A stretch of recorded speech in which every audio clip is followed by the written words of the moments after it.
शहर से दूर एक गांव में सविता का खुशहाल परिवार रहता था। सविता की एक बहुत ही खूबसूरत बेटी थी राधा। राधा दिखने में बहुत ही ज्यादा सुंदर थी। सविता बहुत ही दयालु और नेक दिल महिला थी। एक दिन की बात है, दोपहर का समय था और सभी लोग सो रहे थे। तभी सविता के घर का डोरबेल बजा। तभी उसने दरवाजा खोला तो देखा एक बहुत ही विचित्र महिला उसके सामने खड़ी है। बहन जी, प्लीज मेरी मदद कीजिए, मेरी कार का एक्सीडेंट हो गया है, प्लीज मेरी मदद कीजिए। देखिए, आप चिंता मत करो, मैं अभी आपके साथ चलती हूँ। सविता उस औरत के पीछे पीछे चल देती है। तभी उसे सड़क पर एक घायल लड़की रोते हुए दिखाई देती है। बेटा, आप यहाँ रो क्यों रही हो और आपको ये चोट कैसे लगी? आंटी, मैं अपने मॉम डैड के साथ घूमने जा रही थी और पता नहीं कैसे कार का ब्रेक फेल हो गया और हमारी कार खाई में गिर गई। मुझे तो मेरी मॉम ने किसी तरह धक्का देकर कार से बाहर निकाल दिया, लेकिन वो कार के साथ खाई में गिर गए। मेरे मॉम डैड मुझे छोड़कर चले गए आंटी। तभी सविता पीछे मुड़कर देखती है तो वहाँ कोई नहीं होता है।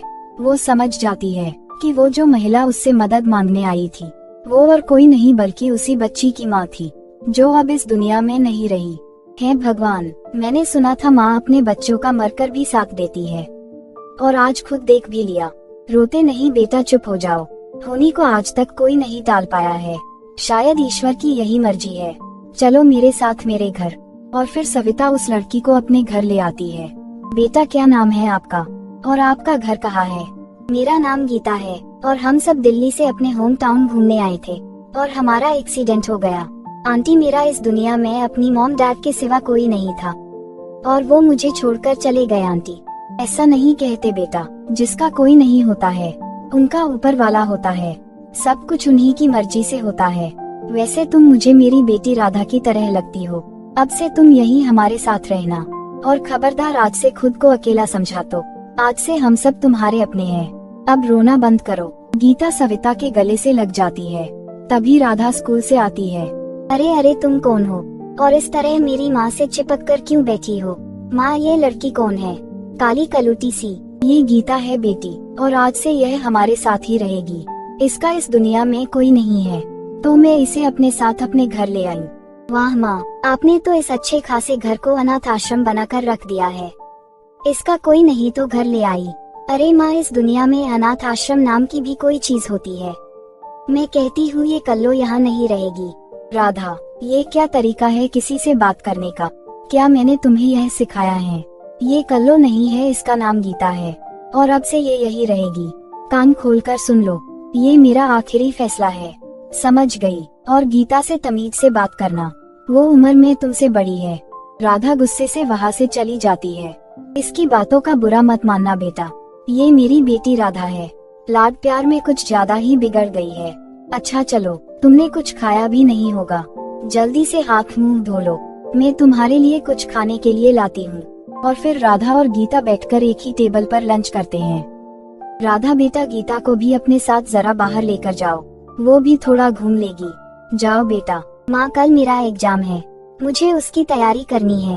मैं पढ़ाई करने जा रही हूँ। ओहो, मैं इतनी देर से ये क्वेश्चन सॉल्व करने की कोशिश कर रही हूँ, मगर ये हो ही नहीं रहा। अब मैं क्या करूँ? राधा, कौन सा क्वेश्चन सॉल्व नहीं हो रहा? मुझे बताओ, मैं तुम्हारी मदद करती हूँ। तुम कभी स्कूल भी गई हो? बाय द वे, ये क्वेश्चन है, ये तो बहुत ही आसान है। ये देखो, इसको इससे डिवाइड करेंगे और फिर दूसरे में ऐड करेंगे। बस आ गया आंसर। अच्छा, मैं अब समझ गई, वैसे मुझे पहले से ही आता था। गीता मुस्कुराते हुए वहाँ से चली जाती है। ऐसे ही दिन बीतने लगते हैं। फिर एक दिन राधा जब स्कूल जा रही होती है, तभी सविता राधा से कहती है, गीता को भी अपने साथ स्कूल ले जाओ बेटा। माँ, ये मेरे स्कूल जाएगी? हाँ बेटा, ये तुम्हारे स्कूल में ही पढ़ेगी। प्रिंसिपल से मेरी बात हो गई है। आज स्कूल में गीता का टेस्ट है, अगर टेस्ट में पास हो गई तो इसका एडमिशन भी हो जाएगा। वैसे पास तो हो ही जाएगी, तुमसे ज्यादा इंटेलिजेंट जो है पढ़ाई में। अब जाओ और दोनों बहन साथ ही घर आना। माँ भी ना, पता नहीं किस आफत को मेरे गले में बांध रही है। अब चलो महारानी स्कूल। स्कूल में सभी बच्चे गीता को देखकर हंसने लगे, क्योंकि गीता बाकी लड़कियों की तरह नहीं थी, उसका रंग काला था। अरे राधा, आज ये तू किस नमूनी को अपने साथ स्कूल लेकर आई है? ये तो एकदम कार्टून लग रही है। देखो, मैं कोई कार्टून नहीं हूँ और मैं यहाँ पढ़ाई करने के लिए आई हूँ, और आप लोग भी अपनी पढ़ाई पर ध्यान दो तो बेहतर होगा। अरे तेवर तो देखो इस कल्लो के, अगर सुंदर होती फिर पता नहीं क्या करती। आई बड़ी, आज इसे टेस्ट देकर पता चल जाएगा। टेस्ट देकर एडमिशन लेना हर किसी के बस की बात नहीं है। कुछ देर बाद टीचर आते हैं और टीचर गीता का टेस्ट लेते हैं और टेस्ट का पेपर देखकर बहुत ही खुश होते हैं। गीता बेटा, तुम इस स्कूल की बहुत ही होनहार लड़की हो। तुम्हारे 100 में से 100 मार्क्स आए हैं। तुम्हारे एडमिशन हो गया। तुम कल से सारी बुक्स और बाकी की चीजें लेकर स्कूल आ जाना। अगले दिन गीता राधा के साथ बैग लेकर स्कूल जाने लगती है। गीता हर सब्जेक्ट में अच्छी थी, जिस वजह से सारे टीचर्स गीता की खूब तारीफ किया करते थे, और वही राधा को ना पढ़ने की वजह से डांट सुनने को मिलते रहती थी। एक दिन राधा स्कूल के पार्क में बैठी थी, तभी वो सोनाली से कहती है, सोनाली चलो ना खेलने चलते हैं। नहीं नहीं राधा, मैं तो गीता के पास जा रही हूँ। मैथ्स का ये सवाल समझ नहीं आ रहा है, वही पूछने जा रही हूँ। इस गीता की बच्ची ने तो मेरा जीना हराम कर दिया है। सब उसी का गुणगान गाते रहते हैं, पता नहीं ऐसा क्या है उस कल्लो में। तभी उसे उसकी क्लास का सबसे हैंडसम लड़का राहुल दिखाई देता है। हे राहुल, तुम कैसे हो? मैं ठीक हूँ। अच्छा सुनो, ये नोट्स तुम अपनी बहन गीता को दे देना और उसे मेरी तरफ से थैंक्स बोलना। उसने मेरी नोट्स बनवाने में बहुत मदद की है। तुम्हारी बहन सच में यार बहुत अमेजिंग है। ऐसा कुछ भी नहीं है जो उसे ना आता हो। इतनी इंटेलिजेंट लड़की मैंने पहली बार देखी है। उससे पहले तो मैं ये समझता था कि सारी लड़कियां तुम जैसी बुद्धू होती है। Okay bye. बहुत हो गया, इस गीता की बच्ची को मैं नहीं छोड़ूंगी। पहले तो उसने मुझसे मेरी माँ छीन ली, और अब स्कूल में आकर मेरे सारे दोस्तों को भी अपनी साइड कर लिया। राधा गुस्से से घर चली जाती है, और फिर एक दिन राधा गीता के पास जाती है और बोलती है, गीता क्या तुम मेरे साथ घूमने चलोगी? मेरा घूमने का बहुत मन कर रहा है, लेकिन माँ ने अकेले बाहर जाने से मना किया है।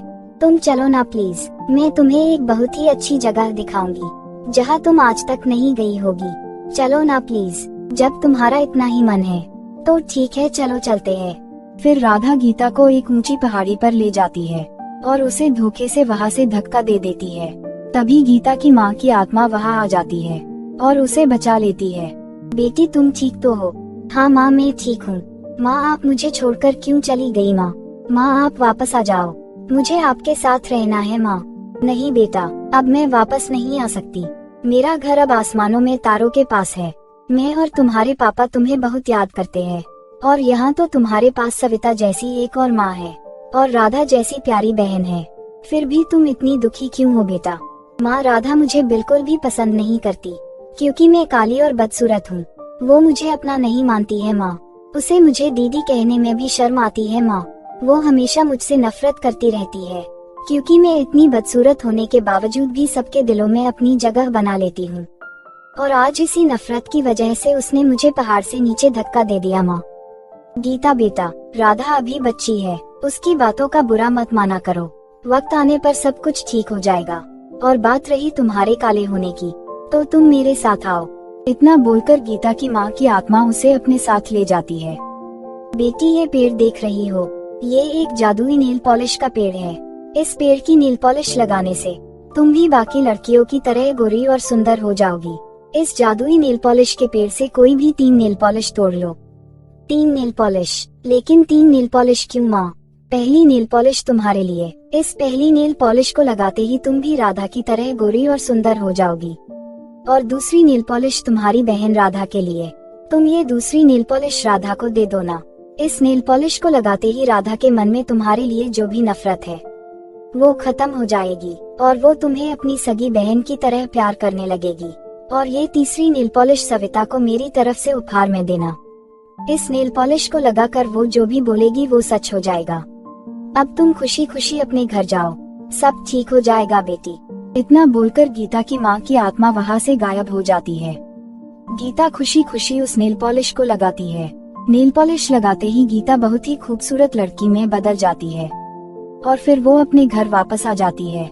गीता को घर वापस आता देखकर राधा बहुत डर जाती है, और वो अपनी माँ के पास जाकर बोलती है, माँ गीता का भूत आया है माँ। अरे ये क्या अनाप शनाप बक रही हो? ये तुम्हारी दीदी गीता है, ये कोई भूत नहीं है। माँ मुझे माफ कर दो, मैंने आज इसे अनजाने में खाई से धक्का देकर नीचे गिरा दिया था। ये वहाँ से जिंदा बचकर तो नहीं आ सकती है माँ। माँ ये भूत है, इसे कहो यहाँ से चली जाए। माँ मुझे बचा लो माँ, वरना ये मुझे मार डालेगी। क्या तूने गीता को मार डाला? अरे तू मेरी बेटी होकर ऐसा कैसे कर सकती है? तू मेरी बेटी नहीं हो सकती, निकल जा मेरे घर से। माँ मुझे माफ कर दो, गुस्से में आकर मैंने ऐसा कर दिया। माँ मुझे इस बात का बहुत अफसोस है माँ, मुझे माफ कर दो माँ। माँ जी राधा को माफ कर दीजिए, और मैं कोई भूत नहीं हूँ, मैं जिंदा हूँ। फिर गीता सविता को सारी बातें बताती है और उस जादुई नील पॉलिश के पेड़ के बारे में भी बताती है। ये ले, ये नील पॉलिश तुम्हारे लिए है, इसे लगा ले। और फिर राधा उस नील पॉलिश को लगाती है और फिर अपनी बहन गीता को गले से लगा लेती है। गीता दीदी मुझे माफ कर दो, प्लीज दीदी, मुझसे बहुत बड़ी गलती हो गई, मुझे माफ कर दो। और फिर सविता तीसरी नील पॉलिश को लगाकर बोलती है जादुई नील पॉलिश, हमारी सारी गरीबी को दूर कर दो, हमें इतना दे दो जिससे हम खुशी खुशी अपना गुजारा करें और दूसरे गरीब लोगों की भी मदद कर सके। सविता के इतना बोलते ही उसका छोटा सा घर बड़े घर में बदल जाता है, जिसमें सभी खुशी खुशी रहने लगते हैं।